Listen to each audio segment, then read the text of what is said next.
Israel ने पहली बार तुर्की पर सीधा वार कर दिया है। इसराइल ने वहां उन्होंने ये कहकर हमला किया कि वहां तुर्किया की फौजें मौजूद थीं। तुर्की के मिलिट्री असासों को निशाना बनाकर अंकारा को खुला चैलेंज दे दिया है। यह सिर्फ एक हवाई हमला नहीं बल्कि एक सीधा पैगाम है कि नेतन्याहू के लिए ईरान के बाद अब सबसे बड़ा कांटा तुर्की है। इजरायली तैयारों ने अबुल ज़हूर के रनवे और स्टोरेज मराकज पे 8 हमले किए। And after it was bombed by Israel.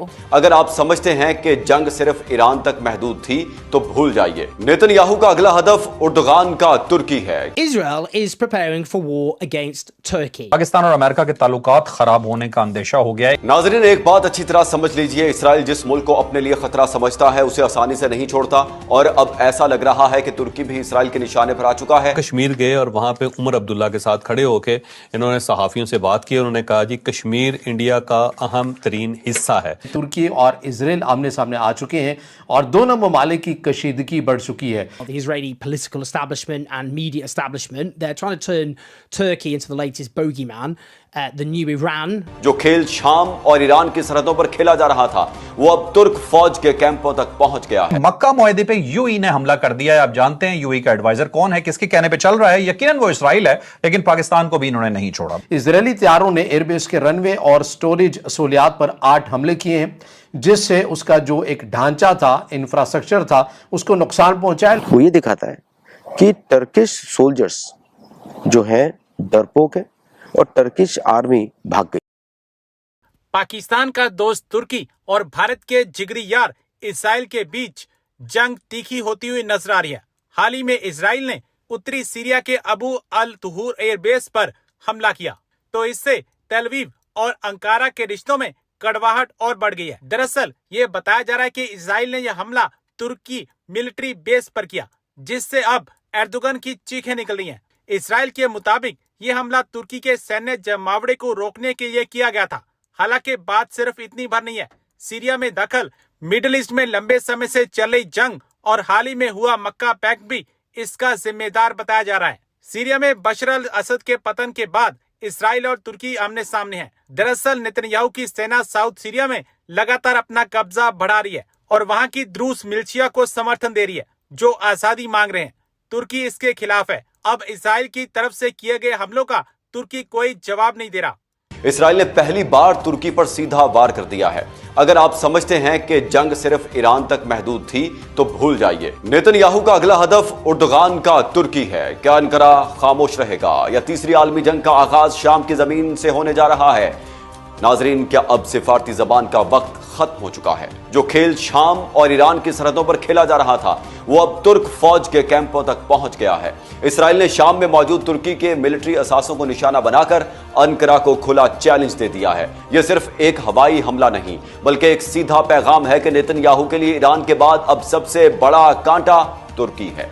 सवाल यह है कि क्या तुर्क सदर रजब तैयब एर्दोगान सिर्फ मजम्मत करेंगे या इसराइल को उसी की जबान में जवाब मिलेगा?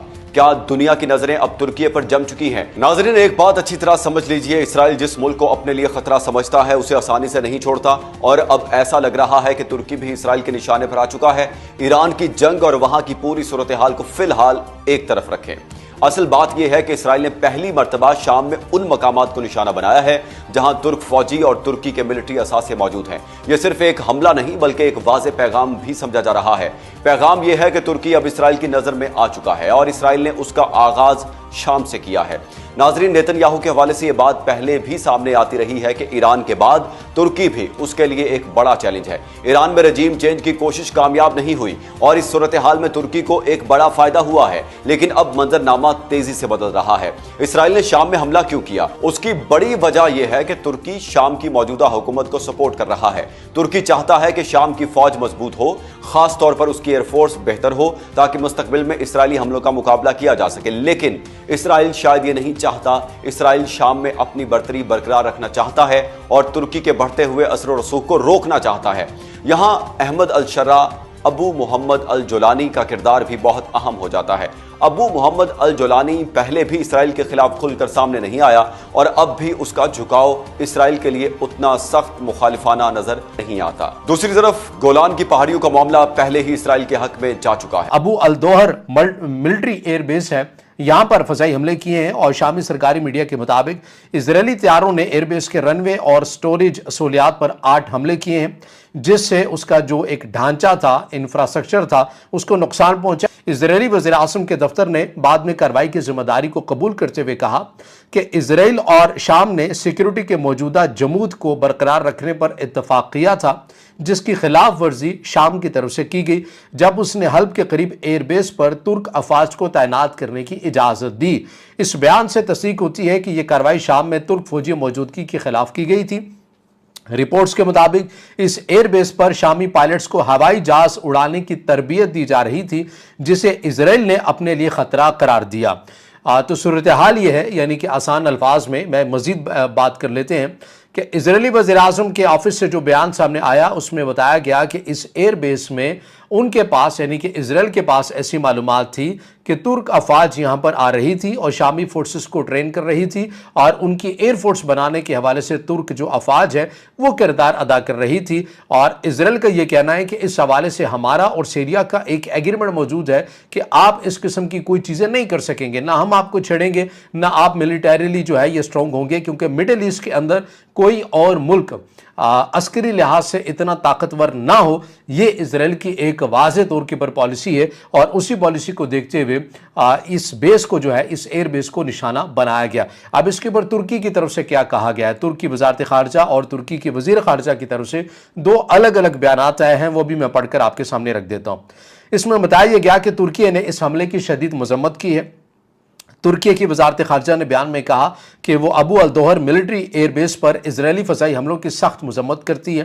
وزارت نے کہا کہ اسرائیل شام کے انفراسٹرکچر اور صلاحیتوں کو نشانہ بناتے ہوئے ملک کی علاقائی سالمیت اور وحدت کی خلاف ورزی جاری رکھے ہوئے ہے۔ ترکی نے عالمی برادری سے مطالبہ کیا کہ وہ اسرائیل کی شام کے خلاف بڑھتی ہوئی جارحیت کو روکنے اور بین الاقوامی قانون کی خلاف ورزی کرنے والے ان اقدامات کے لیے احتساب یقینی بنانے کے لیے زیادہ فیصلہ کن موقف اختیار کرے۔ اسرائیلی وزیر اعظم کے دفتر کے بیان کے جواب میں ترکی نے اسے بے بنیاد الزام قرار دیا، اور ترک حکومتی بیان انادولو ایجنسی کے حوالے سے اس میں کہا گیا کہ اسرائیلی وزیر اعظم کے دفتر کے یہ الزامات اسرائیل کی غیر قانونی فضائی حملوں کو جائز قرار دینے کی کوشش ہیں، جو شام کی خود مختاری اور علاقائی سالمیت کو نشانہ بناتے ہیں۔ ایک ترک اہلکار نے بھی واضح کیا کہ ایئر بیس پر کوئی ترک موجودگی نہیں تھی، اور اسرائیل پڑوسی ممالک پر بمباری اور خطے کو غیر مستحکم کرنے کے بہانے تلاش کر رہا ہے۔